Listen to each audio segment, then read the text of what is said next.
Assalamualaikum semuanya. Apa kabar kalian? Semoga dalam keadaan sehat dan dilancarkan rezekinya oleh Allah. Amin ya robbal alamin. Di suatu pagi yang cerah, Abu Nawas pergi ke pasar untuk memenuhi kebutuhannya sehari-hari. Sebab semalam ia mendapati barang-barang kebutuhan di rumahnya sudah habis. Terlihat Abu Nawas sangat sibuk memilih bahan-bahan kebutuhannya di pasar. Barang belanjaan yang sudah dibayar satu persatu ia masukkan ke dalam keranjang. Dan tak terasa keranjang miliknya sudah penuh.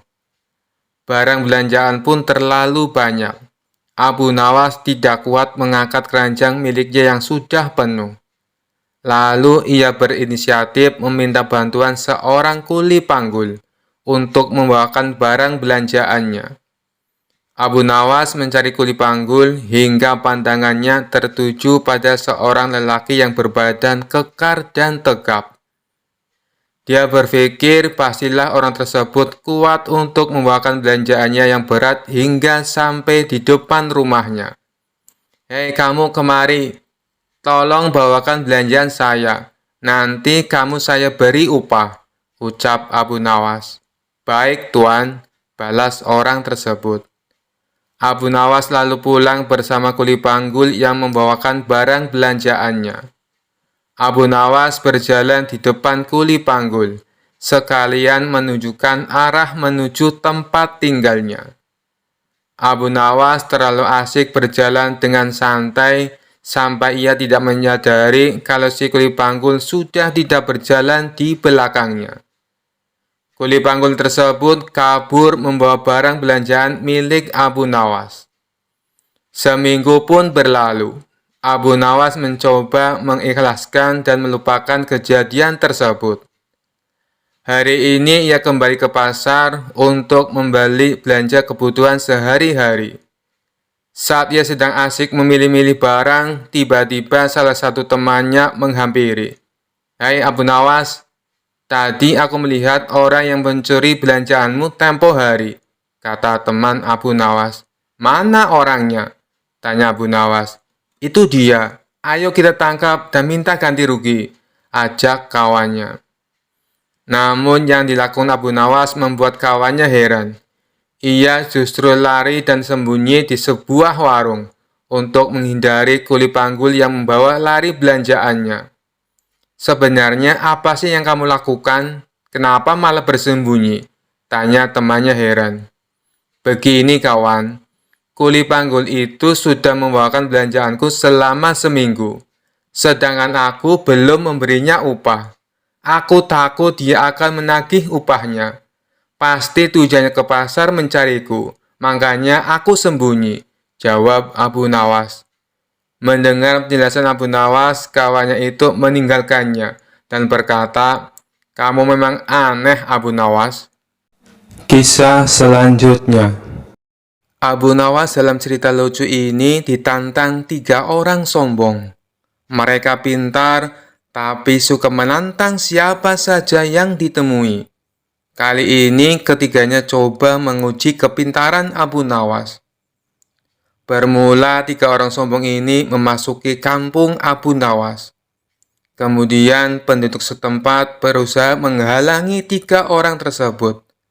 Tapi tidak tahu harus bagaimana. Akhirnya penduduk setempat melaporkannya kepada Abu Nawas karena bisa menandinginya. Lalu Abu Nawas setuju. Dengan senang hati, ia akan mengadu kepintaran dengan 3 orang yang dikenal cerdik tersebut. Saat itu mereka adu kepintaran di sebuah lapangan, sehingga masyarakat bisa menontonnya. Satu dari 3 orang cerdik tersebut bertanya kepada Abu Nawas, "Di mana sebenarnya pusat bumi ini, wahai Abu Nawas yang bodoh?"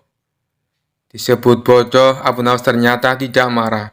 Justru membalasnya dengan senyum. Lalu ia menjawabnya dengan nada santai. "Tentu itu mudah. Pusat bumi ada di bawah kakiku." Namun ketiga orang sombong ini tidak terima dengan jawaban dari Abu Nawas. Mereka bertanya kembali bagaimana Abu Nawas bisa tahu. Kalau kalian tidak percaya, ukur saja sendiri, ujar Abu Nawas. Orang pertama yang bertanya kepada Abu Nawas hanya terdiam setelah mendengar jawabannya. Selanjutnya orang kedua bertanya, berapakah jumlah bintang yang ada di langit? Tanyanya.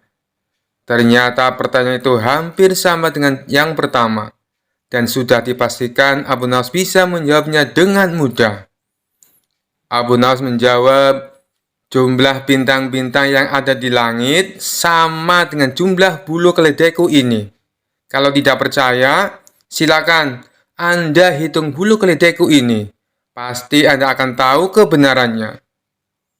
Kesal mendengar jawaban Abu Nawas, orang ketiga dari kawanan itu lalu mengajukan pertanyaan kepada Abu Nawas. Anda tahu bulu keledai? Coba berapa jumlah bulu yang ada di keledai itu? Tanya orang ketiga tersebut. Abu Nawas hanya tertawa meledek. Ia menganggap pertanyaan dari ketiga orang itu tidak kreatif, karena semua pertanyaannya sama, yakni menanyakan jumlah. Jumlah bulu ekor keledai ini sama dengan jumlah rambut yang ada di jenggot Anda. Kalau tidak percaya, silakan cabut satu persatu, ucap Abu Nawas. Sadar jika bulu jenggot dicabut satu persatu akan sakit, maka orang ketiga itu langsung terdiam dengan jawaban dari Abu Nawas.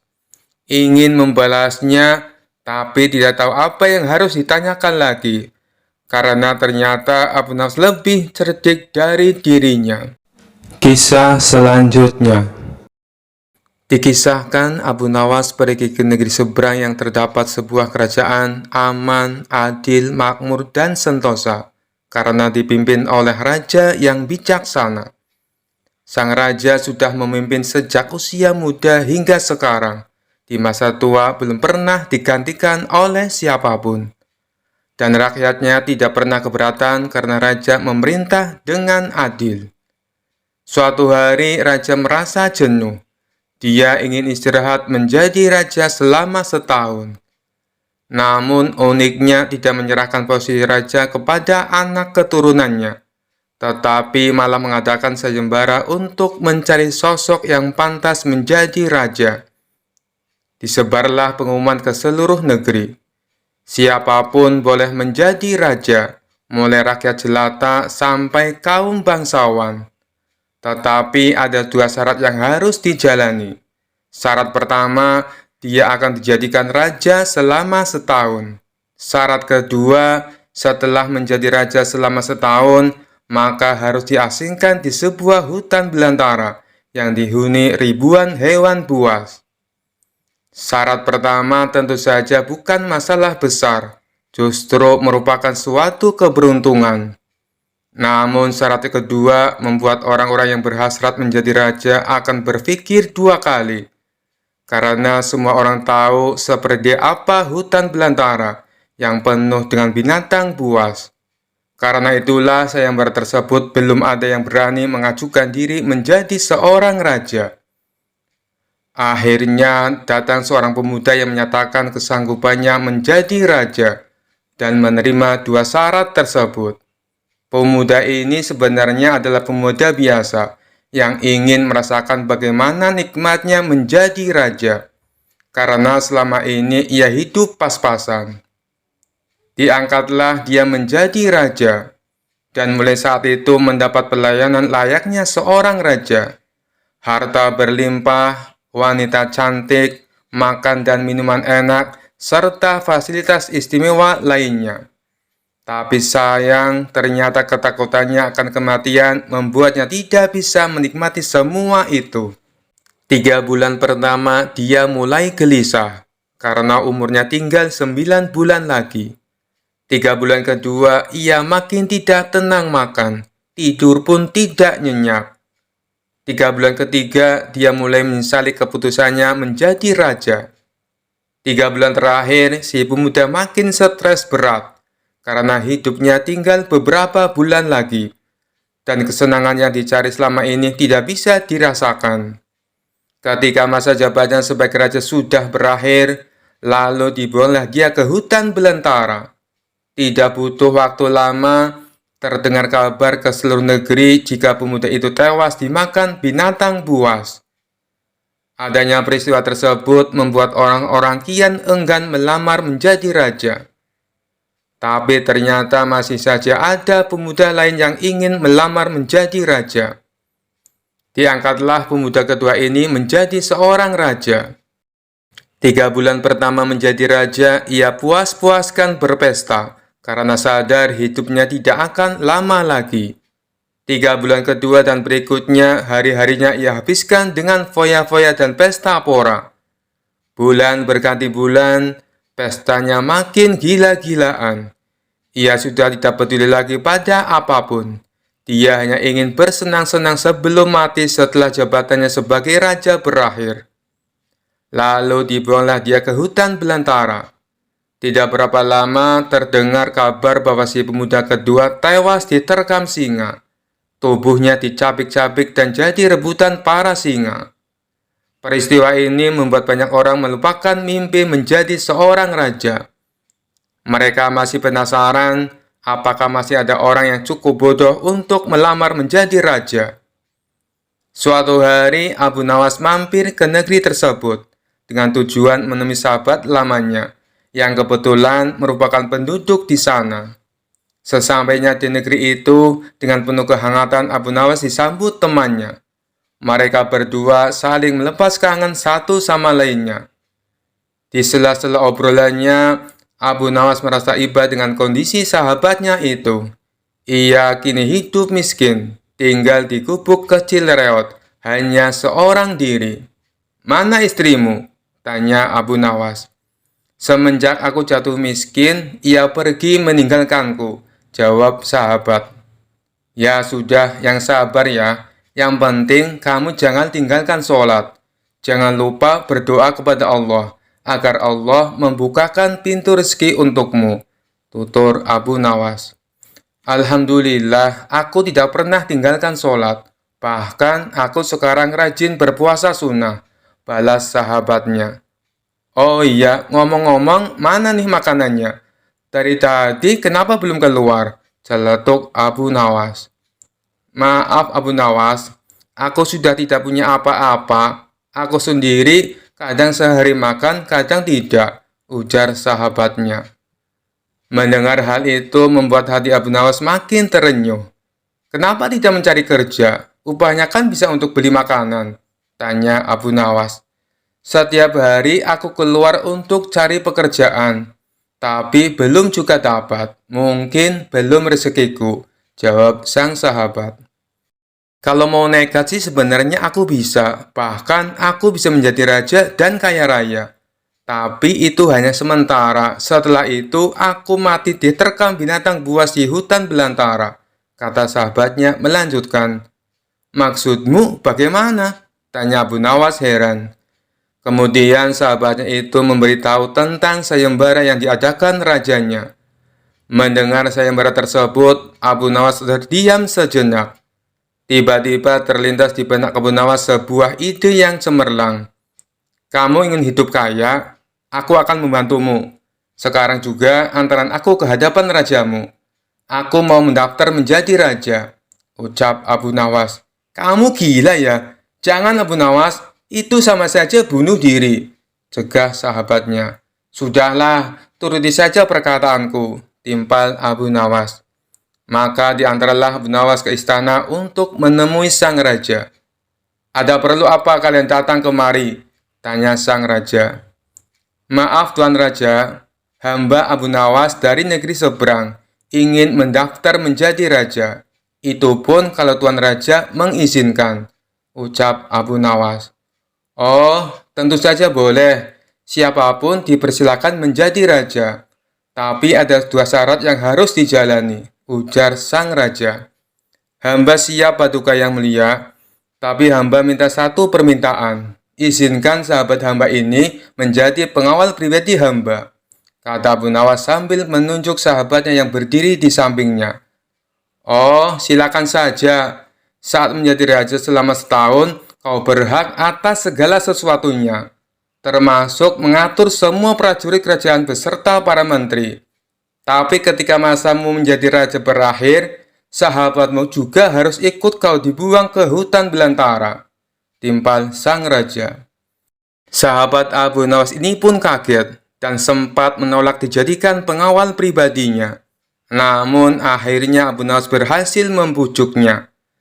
Mendengar ada yang melamar menjadi raja lagi membuat masyarakat penasaran. Sebagian menertawakan kebodohan tersebut, sementara yang lain merasa iba dan kasihan. Abu Nawas akhirnya diangkat menjadi raja dan diberi segala kemewahan serta kemudahan fasilitas layaknya baginda raja. Ternyata berbeda dengan dua pemuda sebelumnya, Abu Nawas tidak berpesta pora dan foya-foya. Namun, ia membuat beberapa tindakan selama menjadi raja. 3 bulan pertama, Abu Nawas memerintah ribuan prajurit untuk membabat habis hutan belantara dan memindahkan semua binatang buas ke tempat lain. Sebagai raja, tentu perintahnya harus dipatuhi. Setelah 3 bulan berlalu, hutan belantara tempat ia akan dibuang kini menjadi tanah kosong yang siap huni. 3 bulan kedua, Abu Nawas memerintahkan para arsitek membuat istana megah untuk dirinya, tentunya dengan uang kerajaan yang dikuasai. Abu Nawas bisa membangun apa saja termasuk membangun istana di tanah yang dulunya adalah hutan belantara. Dalam jangka waktu 3 bulan, berdirilah istana megah dan kokoh.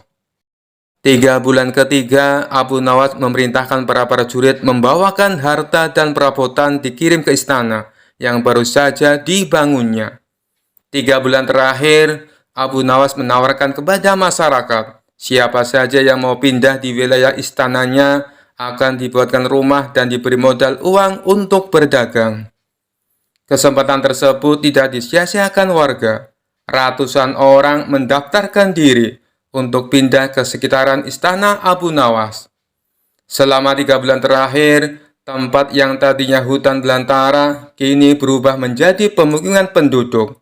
Bahkan di sana Abu Nawas mempunyai istana dengan dipenuhi harta kekayaan. Akhirnya habislah masa jabatan Abu Nawas sebagai raja. Sesuai perjanjian, Abu Nawas dan sahabatnya dibuang ke hutan belantara yang kini sudah menjadi pemukiman penduduk. Sesampainya di sana, Abu Nawas dan sahabatnya memasuki istana barunya. Ini semua untukmu. Kau sekarang sudah menjadi orang kaya raya. Tapi jangan lupa bersedekah, utur Abu Nawas. Sahabatnya itu terkejut bukan main. Ia langsung merangkul Abu Nawas dan mengucapkan terima kasih. Akhirnya Abu Nawas pun pamit pulang kembali ke negerinya. Kisah selanjutnya. Dikisahkan suatu ketika di kota tempat tinggal Abu Nawas dihebohkan adanya tabib baru yang mengaku sakti. Dia sesumbar bisa mengobati penyakit apa saja. Walhasil rumahnya didatangi ratusan pasien. Padahal tabib tersebut hanyalah seorang penipu. Ia menggunakan keahlian sulapnya untuk menipu warga. Hal inilah yang membuat warga makin percaya pada kesaktian palsu sang tabib tersebut. Ada juga pasien yang tidak kunjung sembuh. Namun karena rayon manis sang tabib palsu, ia selalu menuruti perkataannya agar kembali berobat. Sampai pada suatu ketika Abu Nawas jatuh sakit yang tidak kunjung sembuh. Atas saran sang istri, Abu Nawas disuruh berobat ke tabib tersebut. Kala itu Abu Nawas belum tahu kalau sang tabib tersebut adalah seorang penipu. Ia pun menuruti saran sang istri. Namun sudah 3 kali berobat, sakit Abu Nawas tidak kunjung sembuh. Padahal sekali berobat bayarnya 100 dinar. Dan Abu Nawas sudah menghabiskan 300 dinar. Tanpa ada sedikit pun tanda-tanda kesembuhan pada dirinya. Akibatnya Abu Nawas mulai curiga jangan-jangan tabib itu seorang penipu. Seiring berjalannya waktu, Abu Nawas pun sudah sehat seperti sedia kala. Lalu terbesit dalam benaknya untuk mengerjai tabib palsu tersebut. Aku harus mendapatkan 300 dinarku. Tapi bagaimana caranya ya? Tanya Abu Nawas dalam hati. Setelah lama berpikir, akhirnya Abu Nawas menemukan ide cemerlang. Keesok harinya, dia membuka praktek pengobatan di depan rumahnya. Lengkap dipasang papan yang bertuliskan, sembuh bayar 100 dinar, kalau tidak sembuh, uang kembali 1000 dinar. Para pasien yang rencananya berobat ke tabib palsu mendadak memilih datang ke rumah Abu Nawas. Rumah Abu Nawas pun penuh sesak oleh pasien. Entah karena kebetulan atau bagaimana, hampir semua pasien yang diobati berhasil disembuhkan. Sementara di rumah tabib palsu terlihat sepi, tidak ada seorang pasien pun yang datang. Hari ini kenapa sepi sekali? Tanya sang tabib dalam hati. Selang beberapa lama datanglah asistennya dan mengabarkan berita tentang klinik Abu Nawas. Tuan, Abu Nawas sekarang buka praktek pengobatan, kata asistennya melaporkan. Benarkah? Tanya sang tabib. Benar, Tuan. Di rumah Abu Nawas ramai sekali pasien datang. Itulah kenapa hari ini di rumah Tuan sepi pasien, jawab asistennya. Mendengar kabar itu, sang tabib tertawa mengejek. Memangnya Abu Nawas sakti, menyembuhkan dirinya saja tidak bisa, balas sang tabib dengan terus tertawa. Bukan masalah sakti atau tidaknya, Tuan, tapi di depan rumah Abu Nawas terpajang papan yang bertuliskan sembuh bayar 100 dinar. Kalau tidak sembuh, uang kembali 1000 dinar, ujar sang asisten. Oh, pantas. Aku hari ini sepi pasien. Tapi apa memang benar begitu? Tanya sang tabib penasaran. Saya lihat sendiri, Tuan. Tapi anehnya, pasien yang berobat ke Abu Nawas hampir semuanya sembuh dari penyakitnya, jawab sang asisten. Mendengar penuturan asistennya, muncul sifat asli tabib palsu. Ia berencana menipu Abu Nawas. Beberapa hari ke depan untuk sementara kita tutup dulu.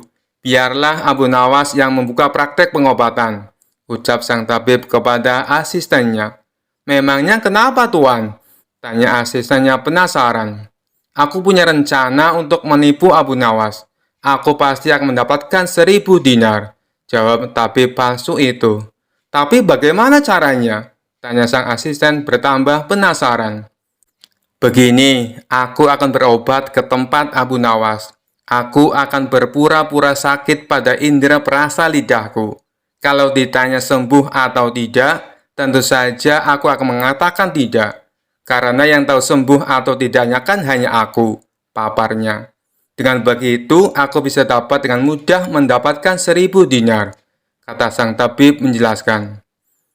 Singkat cerita, datanglah tabib palsu itu ke rumah Abu Nawas. Hai Abu Nawas, aku ingin berobat kepadamu, kata sang tabib. Bukankah kau seorang tabib? Kenapa malah berobat kemari? Tanya Abu Nawas. Iya benar, tapi di tempatku tidak ada obatnya, makanya aku datang ke sini, jawab sang tabib. Memangnya kamu sakit apa? Tanya Abu Nawas lagi. Begini Abu Nawas, entah kenapa lidahku mati rasa. Aku tidak bisa merasakan apa-apa, kata sang tabib berpura-pura mengeluh. Tapi Abu Nawas menangkap firasat kurang baik. Ia yakin kalau tabib palsu itu hendak menipunya. Aku tidak akan tertipu untuk yang kedua kalinya. Justru kedatanganmu sudah aku tunggu-tunggu, ucap Abu Nawas dalam hati. Lalu Abu Nawas menyuruh sang tabib untuk menunggunya di ruang pengobatan. Abu Nawas segera memeras buah jeruk yang sangat asam dan menuangnya ke dalam gelas. Lalu gelas tersebut diberikan kepada sang tabib. Ini obatnya sudah jadi, minumlah, ucap Abu Nawas. Ketika sang tabib meminumnya, mukanya mendadak berkerut menahan rasa kecut. Kamu menipuku ya? Ini bukan obat, tapi air jeruk yang sangat kecut, kata sang tabib emosi. Alhamdulillah, berarti lidahmu sudah tidak lagi mati rasa. Sekarang bayar ongkos berobatnya, pinta Abu Nawas. Waduh, aku keceplosan, gagal rencanaku, pikir sang tabib palsu. Ia pun terpaksa memberikan uang 100 dinar kepada Abu Nawas. Tapi sang tabib tidak putus asa. Ia terus berusaha agar bisa mendapatkan 1.000 dinar. Hari berikutnya, ia kembali mendatangi Abu Nawas. "Hei Abu Nawas, aku mau berobat lagi," kata sang tabib palsu. "Oh, silahkan. Apa lidahmu masih mati rasa?" tanya Abu Nawas meledek. "Bukan, kali ini penyakitnya berbeda," jawab sang tabib. "Luar biasa, ternyata kamu punya banyak stok penyakit. Kali ini apa penyakitnya?" tanya Abu Nawas lagi. "Aku hilang ingatan, Abu Nawas," jawab tabib palsu itu. "Apakah kamu kesandung kasus korupsi, makanya hilang ingatan?" tanya Abu Nawas. "Enak saja, memangnya aku pejabat?" jawab tabib dengan nada protes.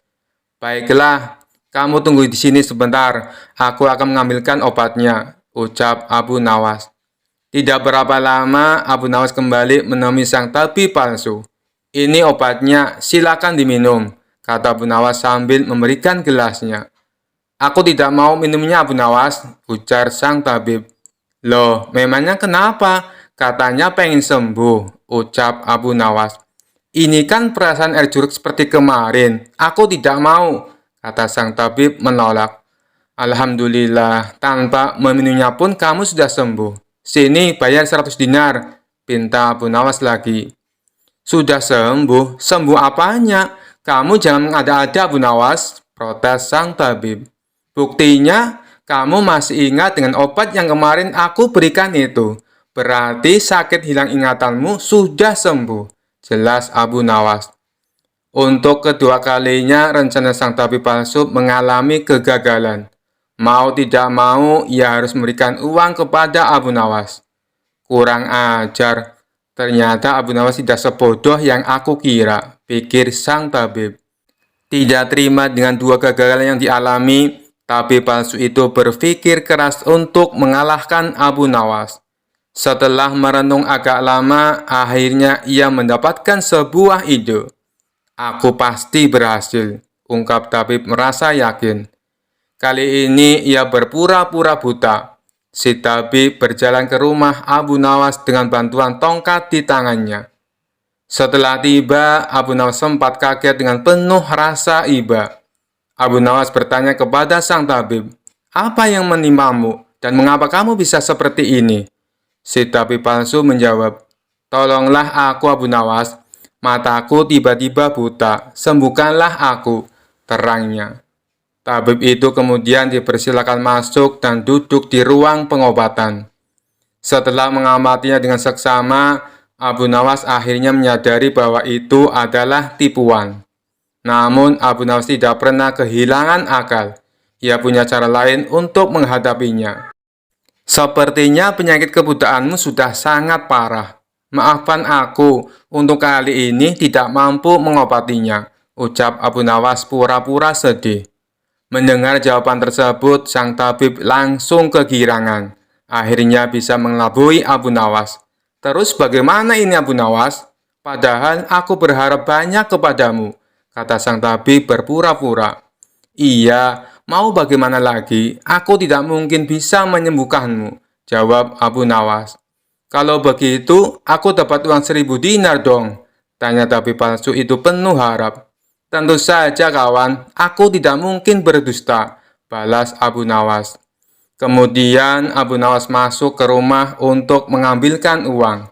"Ini uang 1.000 dinar untukmu," ucap Abu Nawas sambil memberikan uangnya. Tabib palsu itu dengan penuh kegirangan menerima uang tersebut. Tapi setelah uangnya dihitung, ia langsung murka. "Hai Abu Nawas, kenapa hanya 10 dinar?" tegas sang tabib palsu dengan emosi. "Dari mana kamu tahu kalau jumlahnya hanya 10 dinar? Tanya balik Abu Nawas. "Uangnya memang ada 10, tapi pecahan 1 dinar, bukan 100 dinar. Memangnya aku buta, Pak?" balas tabib tambah emosi. "Alhamdulillah, sekarang kamu sudah sembuh," kata Abu Nawas sambil mengambil kembali uangnya. "Maksudmu apa, Abu Nawas? Kenapa uangnya diambil lagi?" tanya si tabib kebingungan. "Loh, kamu kan sudah sembuh. Sini bayar 100 dinar, pinta Abu Nawas. "Sembuh apanya? Kamu jangan mengada-ada, Abu Nawas," protes si tabib palsu. Bukankah kamu kesini katanya mengalami kebutaan, tapi kamu bisa membedakan mana pecahan 1 dinar dan mana pecahan 100 dinar. Berarti matamu sudah bisa melihat, jelas Abu Nawas. Tapi palsu itu tidak bisa berkata apa-apa. Ia pun terpaksa memberikan uang 100 dinar kepada Abu Nawas dan pergi dengan perasaan kecewa. Aku kapok berurusan dengan Abu Nawas, ucap si tabib palsu. Sementara Abu Nawas berhasil mendapatkan kembali 300 dinarnya yang pernah diberikan kepada sang tabib. Sekian dulu perjumpaan kita kali ini. Sampai bertemu lagi di kisah-kisah selanjutnya. Terima kasih yang sudah subscribe dan setia menonton channel ini. Wassalamualaikum warahmatullahi wabarakatuh.